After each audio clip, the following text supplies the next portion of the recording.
Here is an apple and a banana. Pick one. Whichever one you picked, it was your decision. Completely yours. This is what we often refer to as free will. It's the idea that in the face of multiple choices, we are the sole authors of our actions, the designers of our destiny. We believe we are in complete control and that our decisions are crafted entirely by our will. But what if this belief is just a comforting illusion? What if I told you that free will doesn't indeed exist? What if we are just intricate machines made of atoms, programmed to respond to stimuli in ways that can be predicted long before we're even aware of it? Let's take a step back. If you picked the banana at the beginning of this video and we somehow go back in time, you might assume you could pick the apple instead because of your free will. But what if I told you that if we went back to the same moment, under the same conditions, you'd still pick the banana? Over and over again. And what if I told you that some machines and studies can tell which option you'll pick, milliseconds, sometimes even seconds, before you're consciously aware of your choice? In the 1980s, a groundbreaking experiment led by neuroscientist Benjamin Libet shook the foundations of our understanding of decision-making. Libet used EEG electroencephalography to detect brain activity related to movement. He found something startling. The brain's decision to move happens before we consciously decide to move. In fact, it happened a total of 300 milliseconds before. This means that before you even think, I want to reach for that glass of water, your brain has already set the wheels in motion. Your conscious thought is just playing catch-up, like a narrator trying to make sense of a story already written. And it doesn't stop there. In a recent study using fMRI technology, researchers found they could predict which button a participant would press 7 to 10 seconds before the person consciously made the decision. 10 seconds. Imagine that your brain knows what you'll do long before you do. What does this tell us? Simply put, it means that before you picked the banana or the apple, your brain had already made a decision for you. You just felt like you were making it. So, what does this all mean? It suggests that what we call free will, the ability to choose consciously, is not truly free. It's an illusion. Our brains make decisions behind the curtain, and our conscious mind only steps in later to take credit. Think of the brain like your heart. You don't tell your heart to beat, it just does. Similarly, your brain doesn't wait for your conscious approval before it acts. It simply decides for you. You rationalize it afterward, convincing yourself you had control all along. Now, this idea challenges one of our most deeply held beliefs. For centuries, we've clung to the notion that we are independent beings capable of making decisions unaffected by anything other than our desires and thoughts. But when we look closer, we realize that even these desires and thoughts are shaped by things beyond our control. Society has long recognized the powerful influence of external factors on human behavior. Think of our idioms. It takes a village to raise a child, or you are a product of your environment. These expressions acknowledge that where we grow up, the people around us, and the circumstances of our lives all shape our decisions. If someone is born into a religious family, they are likely to follow a similar path. Their upbringing, as well as the cultural and social norms they are exposed to, all shape their values and choices. Can we honestly say people have complete free will in choosing their beliefs? Or was that decision heavily influenced by factors they didn't choose? But it goes even deeper than that. Beyond the environment, we have our genetics. Charles Darwin's theory of evolution introduced the idea that traits, including intelligence, are inherited. Intelligence plays a huge role in our decision-making. While hard work and study can help us make more informed choices, the limits of our intelligence are largely out of our hands, determined by the genes we were born with. Consider this. A person with lower intelligence might be unable to make certain complex decisions. It's not because they don't want to make better choices. It's simply because their cognitive abilities are limited. In that case, are they truly free to make the best possible choice? Or are they bound by their genetic limitations? This raises a sobering question. How can we discuss free will when we aren't all dealt equal cards from the start? And it's not just about the cards we're dealt, and it's also about our ability to play them. Some people are better at bluffing or strategizing in life's game than others. If you're still skeptical, let's explore another angle.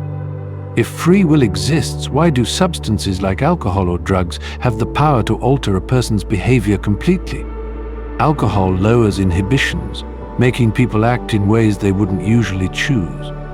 Antipsychotic medications can turn violent tendencies into calmness. And even more disturbingly, brain tumors have been shown to change a person's moral compass entirely.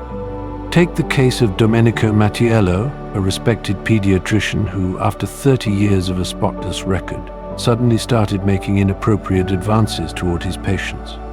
Neuroscientists discovered that a 4-inch tumor was growing in his brain, drastically altering his behavior. When the tumor was removed, his inappropriate urges vanished. Or consider the case of the American schoolteacher who began having pedophilic urges toward his stepdaughter. He was arrested, but an MRI revealed an egg-sized tumor pressing on the decision-making areas of his brain. Once the tumor was removed, his urges disappeared. Now ask yourself, if free will exists, how could a physical tumor, a mere collection of cells, so radically change someone's behavior? Can we genuinely hold these people entirely responsible for actions they weren't consciously in control of? The implications of this are immense. In recent years, lawyers have started to use neuroscientific evidence in court to argue that their clients were not entirely responsible for their crimes due to brain abnormalities. For instance, Brian Dugan, a man facing execution in Illinois for the murder of a 10-year-old girl, was found to have brain malfunctions affecting his decision-making process. His lawyers argued that he wasn't entirely in control of his actions. In response, Illinois eventually abolished capital punishment. So, how can we punish someone for a crime they didn't consciously choose to commit? How can we continue to believe in moral responsibility when science suggests something far more complex? These examples force us to confront a fundamental problem. If free won't exist, what happens to morality? What happens to our concepts of justice, reward, and punishment? Society is built on the belief that people can choose between right and wrong. But if our choices are determined by genetics, environment, and subconscious brain activity, can we really be held accountable for them? This is where the concept of determinism comes in. Determinism is the philosophical idea that preceding factors cause all events. According to determinism, every decision can be traced back to a chain of prior events, our upbringing, our genetics, and even the random firing of neurons in our brains.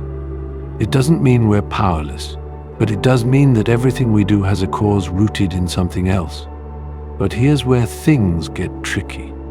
When people hear that free will is an illusion, they often fall into the trap of fatalism. Fatalism is the belief that since we don't have control over our choices, we should give up. Why try to improve ourselves? Why work hard if our fate is already sealed? This mindset can lead to declining personal responsibility, relationships, and motivation. People who embrace fatalism become less fulfilled and often stop striving to improve. But here's the thing. Even though countless factors influence our choices, it doesn't mean we should stop trying to make good choices. Just because we're part of a deterministic chain doesn't mean we're powerless. Far from it. This brings us to the concept of illusionism. Even though free will is an illusion, it's incredibly useful.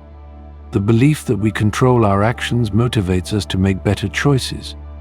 It encourages us to take responsibility for our lives and strive for personal growth. Without this illusion, society as we know it would crumble. Why would anyone risk their life to save another person if afterward we'd say, well, it wasn't their decision anyway? They don't deserve any praise? Praise and punishment are key motivators of our behavior, and removing them could cause far more harm than good. So, while the truth may be that free will doesn't exist, believing in it may be essential to our well-being and society's functioning. Understanding the limits of free will can also lead to greater empathy and humility. Next time you see a homeless person, you might be less likely to think, why don't they just get a job? And more likely to realize that they are the product of countless environmental, genetic, and societal forces beyond their control. Likewise, when you experience success, you might feel a little more humbled by the realization that your achievements are not entirely your own. Sure, you worked hard, but you were also lucky. So, where does that leave us? Are we powerless to change our destinies? Not quite. While free will may not exist as we traditionally think, we still have influence. We can shape our environments, learn new things, and shift our subconscious tendencies. Even if we're not the authors of our fate, we're certainly part of the story. And if the illusion of free will helps us live better, more meaningful lives, maybe that's all that matters. Next time you're faced with a choice, apple or banana, remember that your brain may have already made it for you.